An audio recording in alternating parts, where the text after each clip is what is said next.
दोस्तों कहानी शुरू होती है दो कॉलेज फ्रेंड्स ऑलिव और रिहाना से। रिहाना ऑलिव को अपने साथ वीकेंड पर कैंपिंग पर चलने के लिए कहती है, लेकिन आखिरी बार जब वो उसके पेरेंट्स के साथ कैंपिंग पर गई थी तब रिहाना का बाप ऑलिव के साथ इंटीमेट होना चाहता था, इसलिए वो ना जाने के लिए बहाना बना देती है और कहती है कि उसे उसके बॉयफ्रेंड जॉश के साथ डेट पर जाना है। अब वीकेंड पर ऑलिव दिन भर घर पर बैठे बस गंदी फिल्में देखती है और जब अगले दिन रिहाना उससे जॉश के बारे में पूछती है तो ऑलिव उसे कहती है कि मुझे उसके साथ बहुत मजा आया। फिर रिहाना उसे वॉशरूम में ले जाकर पूछती है कि इसका मतलब तुम उसके साथ इंटीमेट हुई थी। अब क्योंकि ऑलिव को अपनी इज्जत बचानी थी इसलिए वो रिहाना को कहती है कि हाँ, मैं जॉश के साथ इंटीमेट हुई थी। अब ये टॉप सीक्रेट बात उस बाथरूम में मौजूद एक लड़की सुन लेती है, जिसके बाद ऑलिव की ये बात जंगल में लगी किसी आग की तरह पूरे कॉलेज में फैल जाती है। फिर ऑलिव तुरंत इस बात को उस लड़की से कहती है कि उसने जो भी वॉशरूम में सुना वो सिर्फ एक झूठ था, लेकिन वो लड़की उस पर यकीन नहीं करती और उसे कहती है कि अब तो तुम हमारे स्कूल की मियां खलीफा हो। इसके बाद हम देखते हैं कि जो स्टूडेंट्स ऑलिव पर थूकते भी नहीं थे वो सभी उसके साथ इंटीमेट होने के लिए उसे इनवाइट करने लगते हैं। अब इससे पहले कि वो उन सभी के साथ अपने कार्यक्रम को आगे बढ़ाती, उसे इंग्लिश क्लास में एक लड़की के साथ लड़ाई करने की वजह से सस्पेंड कर दिया जाता है। फिर स्कूल से बाहर निकलते ही ऑलिव की मुलाकात उसके क्लासमेट ब्रेंडन से होती है, जिसे गे होने की वजह से सभी मीठा कहकर चिढ़ाते थे।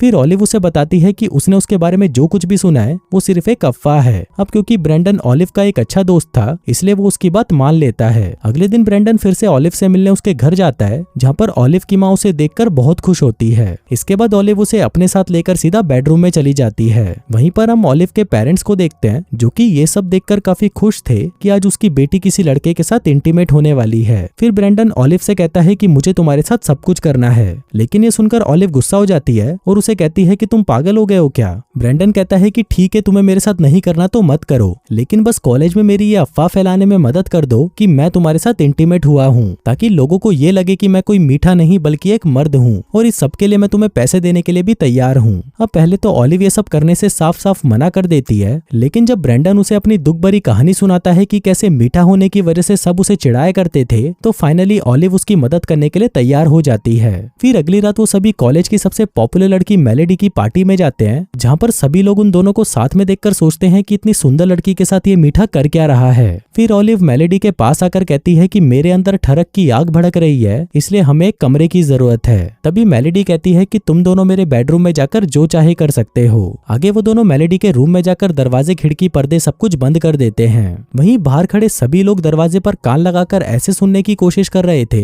जैसे कि उनकी आवाजें सुनते ही उनको चरम सुख मिल जाएगा, लेकिन अंदर हमें भी कुछ खास ऐसा देखने को नहीं मिलता। वो दोनों तो बस बिस्तर पर कूद रहे थे और आ ऊ की आवाजें निकाल रहे थे, ताकि बाहर खड़े सभी लोगों को ऐसा लगे कि अंदर दंगल चल रहा है। अब उन दोनों का ये प्लान कामयाब हो जाता है। ब्रेंडन सभी लोगों की नजर में मर्द बन चुका था और दूसरी तरफ ऑलिव पूरे स्कूल में मियां खलीफा के नाम से फेमस हो चुकी थी। फिर उसी पार्टी में ऑलिव की मुलाकात अपने बचपन के दोस्त टॉड से होती है। तभी हम देखते हैं कि उन दोनों ने बचपन में एक बार एक दूसरे को किस करने की कोशिश की थी, लेकिन वो दोनों ऐसा कुछ नहीं कर पाए थे। अब टॉड को सामने देखकर ऑलिव थोड़ा सा ऑकवर्ड हो जाती है, इसलिए वो उससे कुछ देर बातें करके वहां से चली जाती है। फिर अगले दिन जब रिहाना को ऑलिव के कांड के बारे में पता चलता है तो वो उस पर बहुत गुस्सा होती है। कहती है कि तुम मियां खलीफा के नाम से फेमस हो तो उसका ये मतलब नहीं कि तुम किसी के साथ भी इंटीमेट हो जाओ। अब ये देखकर ऑलिव का भी दिमाग खराब हो जाता है, क्योंकि उसने अब तक किसी के साथ कुछ किया भी नहीं और वो बेमतलब में ही बदनाम होती जा रही थी। अब क्योंकि ऑलिव सच में किसी के साथ कुछ करना चाहती थी, इसलिए वो अपने आप को पूरी तरह बदल लेती है और कॉलेज की सबसे पॉपुलर लड़की बन जाती है, जिसके बाद कॉलेज का हर एक लड़का उसके साथ इंटीमेट होने के सपने देखने लगता है। उधर मेलेडी भी अब ऑलिव से जलने लगी थी, जिसके बाद वो अपने ग्रुप के साथ मिलकर ऑलिव को कॉलेज से बाहर निकालने का प्लान बनाती है। यहाँ पर हमें ये भी पता चलता है कि मेलेडी के ग्रुप ने शादी से पहले इंटीमेट ना होने की कसम खा रखी थी। फिर एक दिन ब्रेंडन का दोस्त इवान ऑलिव से मिलने आता है और उसे कहता है कि ब्रेंडन ने मुझे सब कुछ बता दिया है, क्या तुम मेरे साथ भी पैसों के बदले इंटीमेट होना चाहती हो। तभी ऑलिव उसे कहती है कि तुम पागल हो गए हो क्या, मैं ये सब काम नहीं करती। अब क्योंकि इवान भी ब्रेंडन की तरह एक मीठा था, इसलिए ऑलिव को उस पर दया आ जाती है और वो 100 रुपए के गिफ्ट वाउचर के बदले उसके साथ इंटीमेट होने के लिए तैयार हो जाती है। लेकिन फिर जल्दी ही ये बात पूरे कॉलेज में फैल जाती है कि ऑलिव पैसों के बदले सबके साथ इंटीमेट होने लगी है। अब देखते ही देखते ऑलिव के पास कस्टमर्स की लाइन लग जाती है, लेकिन कमरे में जाने के बाद उन दोनों के बीच में आखिर होता क्या है ये सिर्फ ऑलिव या उसके कस्टमर्स को ही पता था। अब धीरे धीरे ये बात ऑलिव के इंग्लिश टीचर को भी पता चल जाती है और वो अपनी वाइफ, जो कि उस कॉलेज की स्टूडेंट काउंसलर थी, ऑलिव को उसके पास जाने के लिए कहता है। इसके बाद हम स्टूडेंट काउंसलर को देखते हैं, जो ऑलिव से कहती है कि तुम मेरे साथ कुछ भी शेयर कर सकती हो, लेकिन ऑलिव उसे कुछ नहीं बताती। फिर जाते जाते वो काउंसलर उसे गुब्बारा गुब्बारा और आईपिल्स के कुछ पैकेट देती है, जिसे ऑलिव लेने से मना कर देती है क्योंकि उसे पता था कि ये सब उसके किसी काम के नहीं, लेकिन काउंसलर की जिद करने पर उसे वो लेने ही पड़ते हैं। फिर ऑलिव के वहां से निकलने के बाद वहां पर मेलेडी भी अपने बॉयफ्रेंड के साथ आती है। फिर ऑलिव मेलेडी से पूछती है कि तुम्हारे बॉयफ्रेंड को क्या हुआ। मेलेडी बताती है कि दरअसल इसके पेरेंट्स का डिवोर्स होने वाला है, इसलिए मैं इसकी काउंसलिंग कराने के लिए यहाँ पर आई हूँ। अब बातों ही बातों में ऑलिव और मेलेडी अच्छे दोस्त बन जाते हैं, लेकिन फिर इन दोनों की दोस्ती जल्दी ही टूट जाती है जब मेलेडी के बॉयफ्रेंड को शीघ्र पतन की बीमारी लग जाती है। वो बताता है कि उसे ये बीमारी ऑलिव के साथ इंटीमेट होने के बाद हुई थी, लेकिन बाद में हमें पता चलता है कि उसे ये बीमारी तो उस काउंसलर के साथ इंटीमेट होने से हुई थी। फिर जब ऑलिव उस काउंसलर के पास जाती है तो काउंसलर उसे कहती है कि मैं सबके सामने ये एक्सेप्ट कर लूंगी कि मेलेडी के बॉयफ्रेंड को ये बीमारी मेरे साथ इंटीमेट होने से लगी है, न कि तुम्हारे साथ से। लेकिन ऑलिव ये नहीं चाहती थी कि उसके फेवरेट टीचर का आपस में डिवोर्स हो जाए, इसलिए वो खुद ही मान लेती है कि मेलेडी के बॉयफ्रेंड को उसी की वजह से बीमारी लगी है। फिर इसके बाद से हम देखते हैं कि जो भी लड़का ऑलिव के साथ इंटीमेट होना चाहता था, अब वो सभी उसके दुश्मन बन जाते हैं और वो सभी उसे कॉलेज से चले जाने के लिए प्रोटेस्ट करने लगते हैं। अब ये देखकर ऑलिव को डर लगने लगा था कि उसके इस झूठ की वजह से अब कोई भी लड़का उसके साथ इंटीमेट नहीं होना चाहता, क्योंकि सबकी नजरों में अब वो एक धंधे वाली बन चुकी थी। फिर एक दिन कॉलेज की कैंटीन में टाइम पास करते वक्त ऑलिव की मुलाकात सैम से होती है। सैम उसे अपने साथ डेट पर चलने के लिए पूछता है, जिसके लिए ऑलिव भी रेडी हो जाती है। फिर रात को वो दोनों एक रेस्टोरेंट में डिनर करने जाते हैं, जहाँ पर ऑलिव की नजर टॉड पर पड़ती है, जो कि वहाँ पर जॉब करता था। फिर ऑलिव और सैम आपस में बातें कर रहे थे कि तभी ऑलिव की नजर रिहाना पर पड़ती है, जिसको देखकर वो घबरा जाती है। वो सैम से कहती है कि रिहाना तुमसे फर्स्ट क्लास से प्यार करती है और अगर उसने हम दोनों को साथ में देख लिया तो प्रॉब्लम हो जाएगी। अब इससे पहले कि वो दोनों वहाँ से भाग पाते,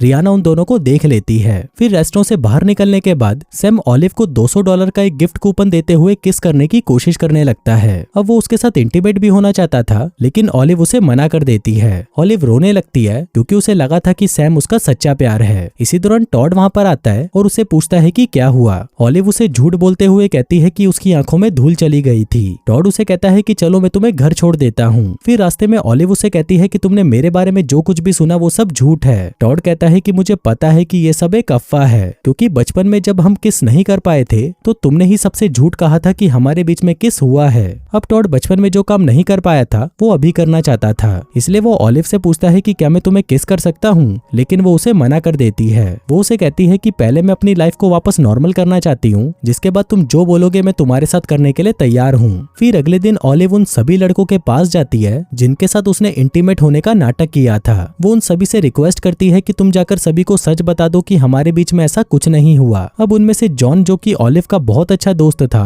वो सबके सामने सच बता देता है कि उस रात उन दोनों के बीच में कुछ नहीं हुआ, जिसके बाद वो अपना घर छोड़कर एक कालिये के साथ भाग जाता है। फिर ऑलिव उस काउंसलर को भी सबको सच बताने को कहती है, लेकिन वो सबको सच बताने से मना कर देती है। जिसके बाद और कोई ऑप्शन ना होने की वजह से ऑलिव ये बात जाकर उसके पति को बता देती है कि उसकी पत्नी एक स्टूडेंट के साथ इंटीमेट हुई थी। अब ये सुनकर उसका पति शॉक्ड हो जाता है और वो उसी वक्त अपनी वाइफ को डिवोर्स दे देता है। अब इस सब के बाद आखिर में ऑलिव अपना मन हल्का करने के लिए ये सारी बातें अपनी माँ को बता देती है, जिस पर उसकी माँ उसे बताती है कि जब मैं तुम्हारी एज की थी तो मैं कॉलेज में तुमसे ज्यादा कांड किया करती थी, लेकिन वक्त के साथ साथ हमको अच्छे बुरे की समझ आ जाती है, इसलिए मस्त रहो और गांजा फूको। फिर शाम को ऑलिव फेसबुक पर लाइव आती है और सबके सामने अपने झूठ को एक्सेप्ट कर लेती है। अब उसकी ये लाइव स्ट्रीम सभी स्टूडेंट्स के साथ साथ उसके पेरेंट्स भी देख रहे थे। वहीं रिहाना को भी ये महसूस होता है कि ऑलिव ने उसे कई बार सच बताने की कोशिश करी, लेकिन उसने उसकी बात नहीं सुनी। अब उसकी लाइव स्ट्रीम चली रही थी कि तभी वहाँ पर टॉड आ जाता है। तभी ऑलिव ये अनाउंस करती है कि वो अगले 5 मिनट में टॉड के साथ इंटीमेट होने वाली है। उसकी ये बात उसके पेरेंट्स भी सुन लेते हैं और उनको ये सुनकर अपनी बेटी पर बहुत गर्व होता है। फिर ऑलिव टॉड के साथ इंटीमेट होने के लिए चली जाती है और दोस्तों इसी के साथ ही ये कहानी यहीं खत्म हो जाती है।